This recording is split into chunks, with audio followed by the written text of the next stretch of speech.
Salut Antoine, j'espère que tu vas bien et que tu prends soin de toi. Bienvenue dans cette nouvelle vidéo. Là, il y a quelques Antoine qui ont eu un petit coup de panique dès le début de la vidéo, qui se sont dit pourquoi est-ce que j'ai entendu mon prénom? J'ai toujours eu envie de faire ça dans une vidéo, de commencer une vidéo direct cash en disant salut Camille, j'espère que tu vas bien. Salut Léa, j'espère que tu vas bien. Ou alors même salut Grégory, j'espère que tu vas bien. Salut Thibaut, j'espère que tu vas bien. Et d'ailleurs aussi salut Pascal, on embrasse Pascal qui regarde cette vidéo de, euh, de Charente-Maritime. Je dédicace à tous les Pascal qui me regardent. J'ai j'ai toujours eu envie de dans une vidéo d'avoir un concept où chaque jour, je sais pas, bah, je pourrais le faire sur cette chaîne, où, chaque jour je commence la vidéo au lieu de dire: «Salut, c'est Greg, bienvenue dans cette vidéo», je fais, «Salut, salut, Alice, j'espère que tu vas bien, bienvenue dans cette vidéo». Et là, je sens que de l'autre côté de la caméra, il y a trois quatre personnes qui vont se sentir concernées. Donc bref, c'est fait. En tout cas, c'est fait. En tout cas, c'est bien. C'est un truc que je voulais faire. Aujourd'hui, rien à voir. J'avais envie de vous parler de comment est-ce que je prends des décisions. Comment est-ce que je gère le fait d'avoir plusieurs choix et de devoir faire un choix enfin, un choix entre plusieurs options. J'ai plusieurs options et comment est-ce que j'arrive à faire un choix? Déjà, la première étape, c'est de se mettre dans une position où on a des options. Parce qu'évidemment, faire un choix, ça concerne que les personnes qui ont déjà des options. Si tu es dans un domaine, peu importe le domaine, que ce soit pro, sentimental, financier, et financier, c'est important aussi, on parle beaucoup de choix professionnels, mais il y a aussi les choix financiers aussi. Parce que, enfin, je commence direct par dériver, mais j'ai vu, il y a une phrase si tu lis des bouquins sur la négociation, sur l'art de persuader, tu verras qu'il y a un principe qui revient toujours, c'est le fait que si tu n'as pas d'option, tu ne peux pas négocier avec une personne. Parce que si tu es dans une position où tu as besoin de la chose que tu es en train de négocier, tu ne pourras pas négocier, en fait. La négociation, c'est pour les personnes qui ont des options. Et donc, en fait, parfois, lorsqu'on veut vraiment un travail et qu'on a que ça comme option et qu'on pense pouvoir négocier, on peut pas, en fait, parce que notre attitude va tromper la négociation. Parce on va montrer, on va refléter, on va transpirer le fait que l'on n'a pas d'option et donc ça risque de se retourner contre nous et surtout, on ne pourra pas avoir l'attitude qui permettra la négociation. Et donc ça marche pour, dans la vie pro avec, le fait d'avoir un travail, par exemple, ou de demander une augmentation et ça marche aussi dans les relations. Évidemment, lorsque tu n'as pas beaucoup d'options, ça va se ressentir lorsque tu vas parler avec une personne qui te plaît et ça risque de se retourner contre toi de se retourner contre toi parce que malheureusement et c'est ça aussi le la tristesse de la vie, mais c'est aussi la réalité de la vie, c'est que souvent les personnes, même si elles ne te le disent pas, lorsqu'elles sentent qu'elles peuvent avoir du contrôle sur toi, elles vont avoir implicitement tendance, enfin implicitement, c'est pas exactement ça le terme, c'est elles vont avoir tendance à l'utiliser. Même si elles ne s'en rendent pas compte et même si elles n'ont pas vraiment envie de te contrôler, elles vont quand même le faire si elles sentent qu'elles peuvent avoir du contrôle sur toi. Parce que l'humain est comme ça et l'humain, il aime toujours élargir un petit peu le contrôle qu'il a sur tout. Et historiquement, et tu t'en rendras compte aussi, toi de ton côté, même lorsque tu es une bonne personne, que tu te considères comme étant une bonne personne, si tu as la capacité d'avoir du pouvoir, tu risques de mal l'utiliser à un moment. Toute personne qui a du pouvoir et beaucoup de pouvoir aura tendance à abuser de ce pouvoir à un moment. Parce que c'est pas facile de le faire et parce on a toujours nos biais, on a toujours nos insécurités qui nous poussent à agir d'une certaine façon et qui nous poussent aussi à mal utiliser le pouvoir que l'on peut avoir si on a du pouvoir à un moment et si on a des options. Bref, ça c'était un point important déjà. Il ne peut pas y avoir de négociation si tu n'as pas d'option. Et donc, la première étape, c'est de te mettre dans une position où tu as des options. Évidemment, c'est une étape difficile, hein, déjà parce que si par exemple tu veux avoir des options sur YouTube et avoir des marques qui te contactent, avoir des opportunités professionnelles de te faire inviter sur des plateaux de podcast ou d'avoir des collaborations avec des youtubeurs, tu vas devoir monter. Donc pour YouTube, c'est le fait de faire des vidéos de manière régulière, d'améliorer chaque vidéo, d'améliorer le montage, d'améliorer le storytelling, d'améliorer ta marque visuelle, ton image sur YouTube, l'histoire autour de ta chaîne YouTube. Donc ça, c'est des exemples pour des personnes qui veulent lancer des chaînes YouTube. Pour avoir plus d'options dans la vie sentimentale, c'est les bases, c'est, le physique, même si encore une fois, on aimerait bien se dire que le physique, ne est juste un plus. Aujourd'hui et surtout dans notre génération, le physique, c'est la base parce que c'est ce qui te permettra ensuite de faire apprécier aux personnes qui vont te fréquenter ta psychologie, ton charisme, ton humour, ton humeur, ton énergie, en fait, ce que tu as apporté dans une relation. Mais ça, tu pourras l'apporter que si tu as réussi à attirer l'attention de la personne et pour attirer l'attention, il y a beaucoup le physique. C'est beaucoup le physique et dans notre génération, comme je l'ai dit, encore plus. Donc évidemment, d'abord, il y a un travail à faire pour avoir des options, mais c'est souvent il y a toujours plein de choses qu'on peut faire, en fait. Que ce soit pour avoir plus d'options dans la vie sentimentale, plus d'options dans la vie professionnelle, il y a toujours des choses à faire, mais ça passe toujours par des actions régulières dans le temps et des petites stratégies à mettre en place parce qu'il y a toujours des principes qui marchent mieux de dans tous les domaines, tu remarqueras qu'il y a des principes qui fonctionnent mieux que d'autres, qui ont été prouvés et éprouvés par de nombreuses personnes avant toi. Tu n'as pas besoin de réinventer la roue, tu as juste besoin de faire les actions qui ont aider les personnes à passer d'un domaine où elles n'avaient aucun résultat à des domaines où elles avaient des résultats et à appliquer les mêmes principes et à t'inspirer des personnes qui ont fait, qui ont plus ou moins marché qui ont fait les premiers pas avant toi. Et donc, une fois que tu es dans une situation où tu as plus d'options, viendra le moment où tu devras faire des choix. Et ça, c'est pas facile. Ça, c'est un truc que j'avais sous-estimé lorsque j'étais, au tout début de ma chaîne YouTube, c'est que déjà lorsque tu commences à avoir des options, tu as peur de les perdre parce que tu es dans une position que tu n'avais pas avant et à ce moment-là, commence à s'active un biais un peu de survie où tu te dis, tu te dis, qu'avant tu n'avais rien ou tu n'avais pas grand-chose, tu n'avais pas construit grand-chose. Désolé, je sais pas ce que j'ai. J'ai un chat dans la gorge et j'ai un chat juste à côté de moi d'ailleurs. Coucou toi. Regardez. Tu viens? Regardez. J'ai le plus beau chat de France avec moi. Alors là, je sais que tout le monde dit ça, mais là, je crois qu'il y a pas trop de débat. Voilà, petite transition chat. Hem, donc je disais, oui, j'ai un chat dans la gorge, je disais et avant ça, je disais que ce que j'ai sous-estimé avec YouTube, c'est le fait et ça toutes les personnes qui ont eu quelque chose qu'elles n'avaient pas avant te le diront, même des personnes, je sais pas, qui ont une relation, une nouvelle relation, te diront que parfois, le sentiment que tu as, c'était avant je quand tu commences par exemple, quand tu commences à rentrer dans une relation, tu peux te dire et que tu commences à t'attacher à une personne: «Ah bah, ça me fait un peu peur parce que avant ça me dérangeait pas de perdre cette personne parce que je l'avais pas, et je j'étais pas attaché à elle. Alors que maintenant, j'ai quelque chose à perdre parce que je sais que si je perds cette personne aujourd'hui, ça va m'affecter, alors qu'il y a 2 semaines ou il y a, 1 mois ou 2 ça m'aurait pas affecté». Et il y a toujours cette sensation que tu as et c'est aussi pour ça que les choix deviennent de plus en plus difficiles à perdre parce que plus tu progresses et plus tu as à perdre. Et tu dois être de plus en plus stratégique dans ce que tu fais, alors qu'au début, tu peux être un gros bourrin. Moi, je me rappelle que YouTube, j'avais bourriné une vidéo par jour. Elles étaient pas parfaites du tout, mais je bourrinais, donc ça passait. Et tu remarqueras aussi que les personnes qui ont du succès, parfois, sont juste des personnes qui sont des gros bourrins. Et moi, quand j'étais, je pensais que les personnes qui avaient, du succès dans les domaines, de la vie, où elles avaient du succès, étaient des personnes parfois hyper réfléchies, hyper stratégiques, hyper dans le contrôle, l'analyse, lisaient des livres, lisaient des études et cetera.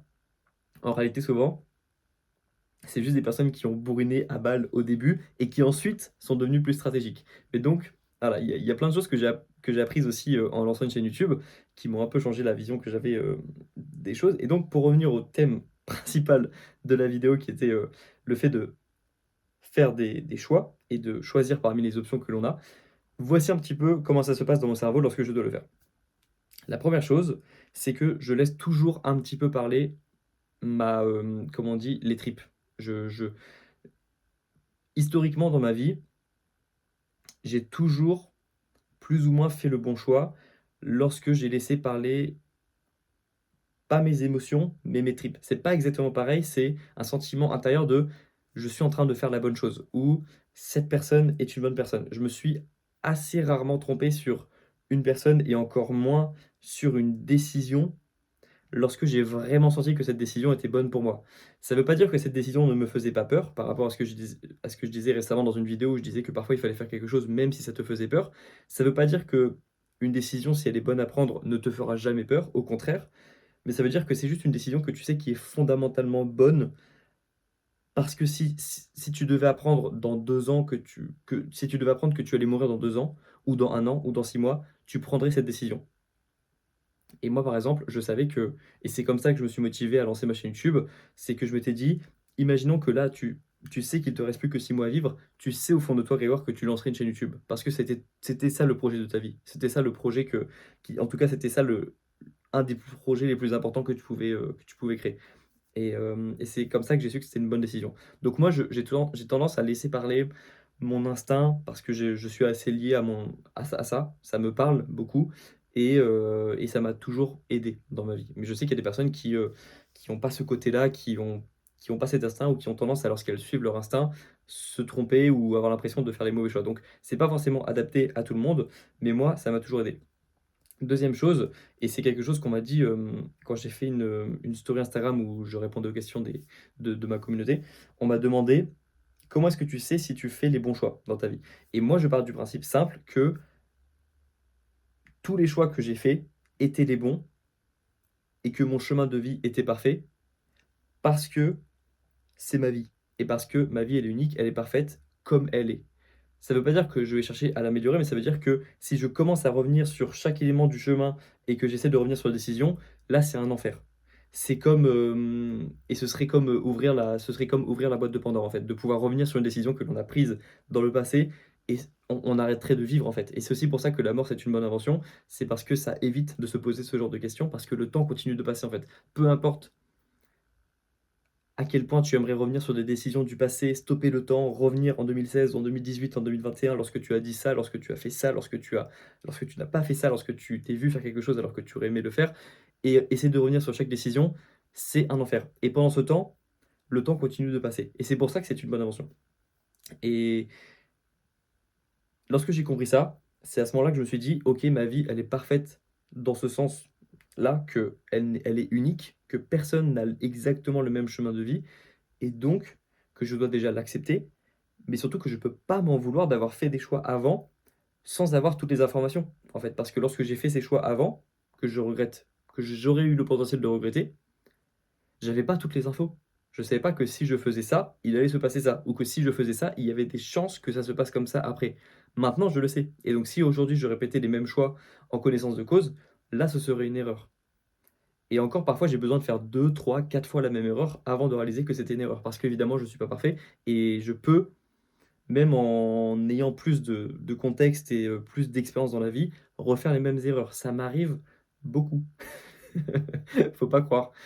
Mais j'ai tendance quand même à apprendre de mes erreurs lorsque j'ai à la fois une information et une émotion. Lorsque j'ai eu l'information, compris l'information de manière objective, de manière brute, que j'ai vu la réalité en face et que j'ai eu aussi une réaction, émotionnelle où j'ai connu une grosse douleur à un moment. Souvent lorsque j'ai les 2.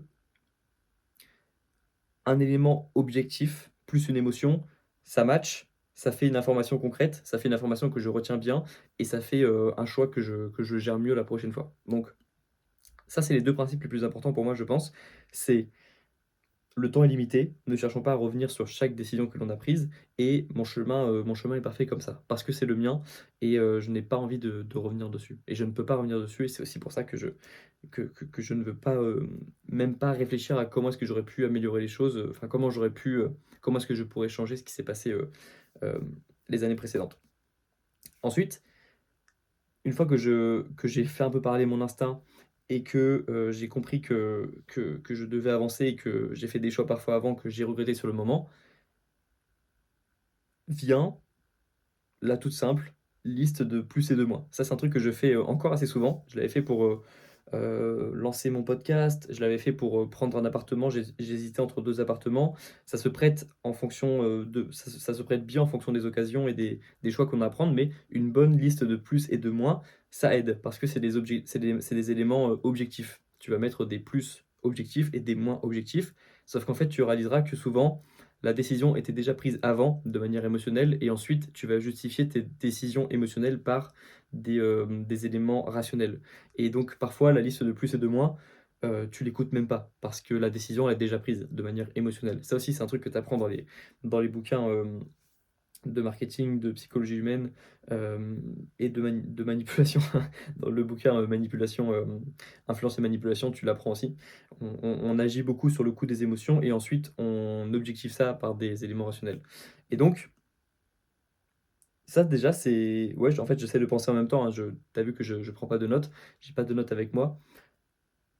c'est un petit peu comme ça que je prends mes décisions, à la fois un mélange d'instinct, d'éléments objectifs et en fait, d'absence de peur parce que je sais, quand je prends une décision, que le futur Grégoire ne va pas m'en vouloir parce que le futur Grégoire, il a plus d'expérience que moi et c'est justement en faisant des erreurs aujourd'hui que je vais donner de l'expérience au futur Grégoire et et donc je peux pas m'en vouloir, en fait.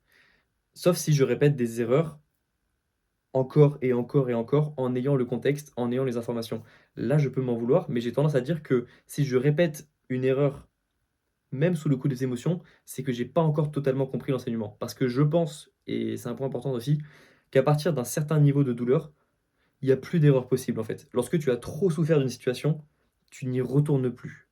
Et là, c'est un point qui peut être un peu plus, contestable, mais de mon point de vue, par exemple, lorsque j'ai trop souffert d'avoir eu le corps le plus fin, de ma classe depuis le CP, que j'ai trop souffert d'être toujours le mec le plus fin de ma classe, le plus fragile, le plus frêle, tout ce que vous voulez. Il y a un moment, il y a eu un déclic et je me suis dit: «Je ne serai plus jamais cette personne» et je ne la serai plus jamais. Je ne veux plus revivre la douleur que c'était d'être la personne la plus fine de la classe et d'être catalogué comme si, en fait, comme ça.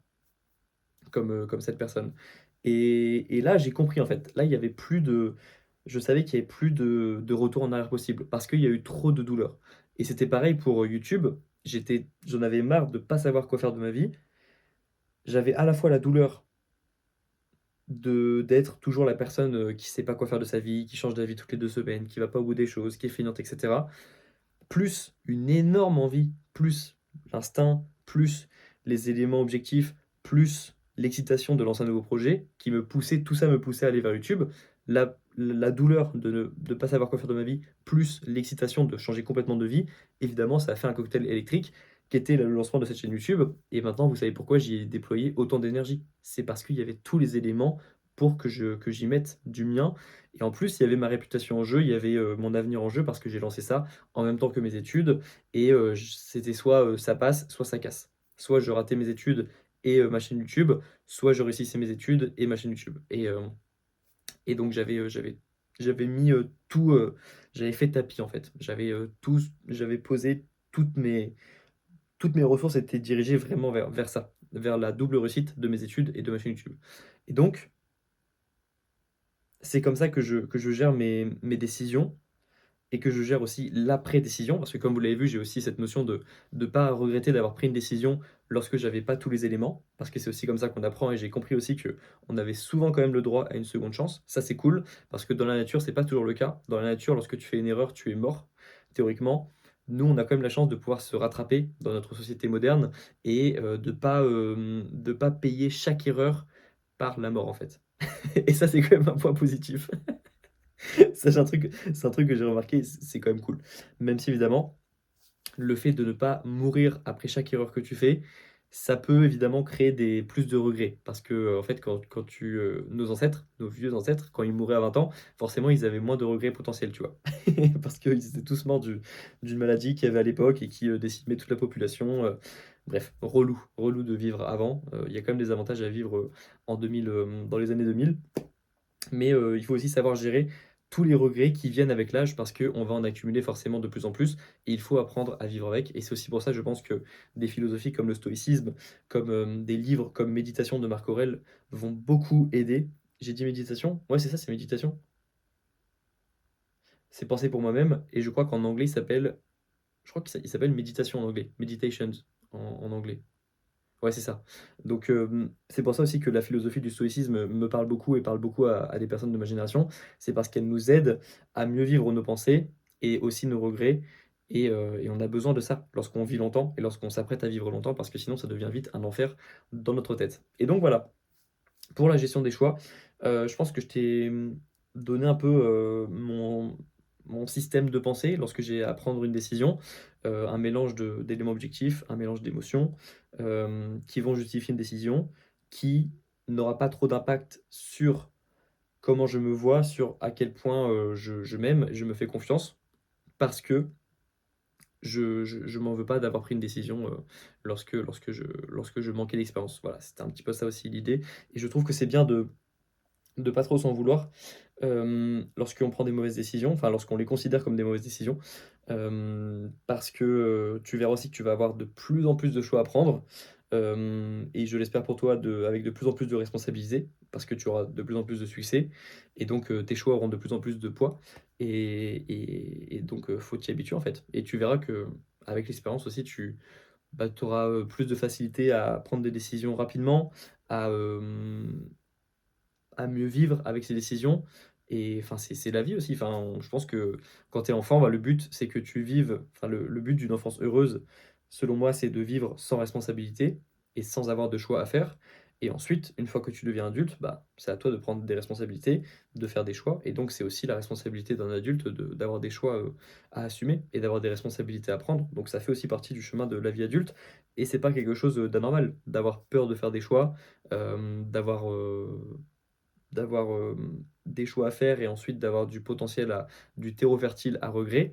Donc, ça fait partie du chemin de vie de l'adulte dans lequel on va rentrer, tous et dans lequel on est déjà en train de rentrer, hein, pour la plupart. Donc, bah, bon courage à vous pour, prendre vos décisions parce que parce qu'on a tous à prendre, hein. Faut surtout pas aussi les éviter parce qu'une décision, lorsqu'on pense reculer, la prise de décision, en fait, on prend déjà la décision, hein, lorsqu'on évite une décision. C'est juste qu'on manifeste de la peur et c'est pas bon signe, en fait.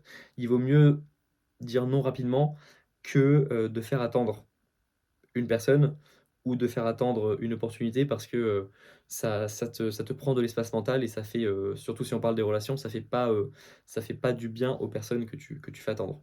Et dans la vie pro, c'est pas que ça fait pas du bien aux personnes que tu fais attendre, même si ça peut causer des enfin, c'est pas agréable, même dans la vie pro d'attendre la réponse de quelqu'un, mais ça peut toi juste te prendre de l'espace mental, hem, ne pas rendre le processus agréable et et c'est pas bien aussi pour la vision que tu as de toi-même. Moi, je sais que lorsque j'ai moi-même laissé beaucoup de réponses avant de répondre à un mail parce que je voulais pas y répondre tout de suite ou parce que ça me dérangeait de dire non, j'étais pas hyper fier de moi parce que je savais que je m'échappais de mes responsabilités, donc c'est pas forcément bon et je pense que c'est même bien de prendre des décisions assez rapidement, voire de se planter rapidement et de se rendre compte qu'on a fait une erreur, que de toujours délayer la prise de décision pour ne jamais pouvoir dire qu'on s'est vraiment trompé, mais en laissant toujours passer beaucoup de temps avant de prendre une décision parce que ça améliore pas notre capacité à prendre vite des décisions et je pense que le timing est important, la rapidité est importante dans la prise de décision quand même et si tu délayes tout le temps la prise de responsabilité, bah, en fait tu la travailles pas, tu l'évites donc voilà. Voilà, tous les conseils que j'avais à donner, je pense, je les ai donnés. J'espère que ça pourra t'aider à mieux prendre des décisions et à mieux vivre les choix que tu vas prendre dans les prochains jours, prochaines semaines et prochains mois. Et puis, voilà, on se retrouve demain dans le prochain clip. Prends soin de toi, prenez soin de vous et on se retrouve demain. Ciao.